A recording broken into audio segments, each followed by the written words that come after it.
हर साल कार्तिक मास के शुक्ल पक्ष की एकादशी पर भगवान विष्णु के शालिग्राम रूप और माता तुलसी का विवाह बड़े ही धूमधाम से किया जाता है। कई लोग द्वादशी तिथि पर भी तुलसी माता का विवाह करते हैं। तुलसी भगवान विष्णु को अति प्रिय है। तुलसी के बिना भगवान विष्णु भोग स्वीकार नहीं करते हैं। लेकिन क्या आप जानते हैं कि पौराणिक कथाओं के मुताबिक भगवान विष्णु से पहले तुलसी का विवाह राक्षस कुल के एक असुर से हुआ था। इतना ही नहीं, तुलसी का जन्म भी राक्षस कुल में हुआ था। इसके अलावा राक्षस कुल में जन्म के बाद भी भगवान विष्णु को तुलसी क्यों अति प्रिय है, आइए जानते हैं। ऐसा माना जाता है कि तुलसी पूर्व जन्म में एक लड़की थी जिसका नाम वृंदा था और राक्षस कुल में ही जन्म हुआ था। राक्षस कुल में जन्मी यह बच्ची बचपन से ही भगवान विष्णु की भक्त थी। जब वह बड़ी हुई तो उनका विवाह राक्षस कुल में ही दानव राज जलंधर से संपन्न हुआ था।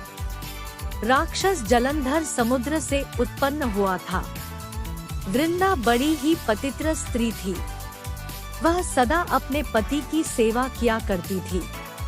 जब एक बार देवताओं और दानवों में युद्ध हुआ, जब जलंधर युद्ध पर जाने लगे तो वृंदा ने कहा कि आप युद्ध पर जा रहे हैं, आप जब तक युद्ध में रहेंगे मैं पूजा में बैठकर आपकी जीत के लिए अनुष्ठान करूंगी। जब तक आप नहीं लौट आते मैं अपना संकल्प नहीं छोड़ूंगी।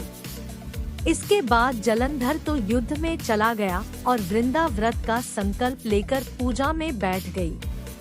उसके व्रत के प्रभाव से देवता भी जलंधर को न हरा सके। सारे देवता जब हारने लगे तो विष्णु जी के पास पहुँचे और सभी ने भगवान से प्रार्थना की। विष्णु भगवान ने कैसे तोड़ा तुलसी का संकल्प। भगवान ने जवाब दिया कि वृंदा मेरी परम भक्त है, मैं उससे छल नहीं कर सकता। इस पर देवता बोले कि भगवान दूसरा कोई उपाय हो तो बताएं, लेकिन हमारी मदद जरूर करें। इस पर भगवान विष्णु ने जलंधर का रूप धरा और वृंदा के महल में पहुंच गए। वृंदा ने जैसे ही अपने पति को देखा तो तुरंत पूजा में से उठ गई और उनके चरणों को छू लिया।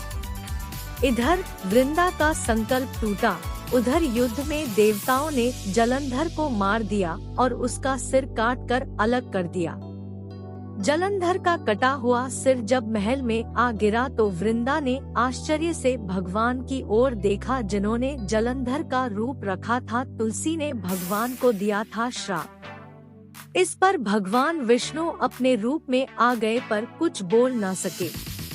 वृंदा ने कुपित होकर भगवान को श्राप दे दिया कि वे पत्थर के हो जाएं। इसके चलते भगवान तुरंत पत्थर के हो गए। सभी देवताओं में हाहाकार मच गया। देवताओं की प्रार्थना के बाद वृंदा ने अपना श्राप वापस ले लिया। इसके बाद वे अपने पति का सिर लेकर सती हो गई।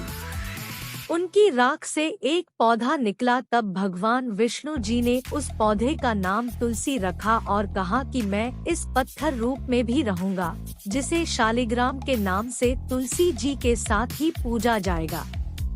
इतना ही नहीं, उन्होंने कहा कि किसी भी शुभ कार्य में बिना तुलसी जी के भोग के पहले कुछ भी स्वीकार नहीं करूंगा।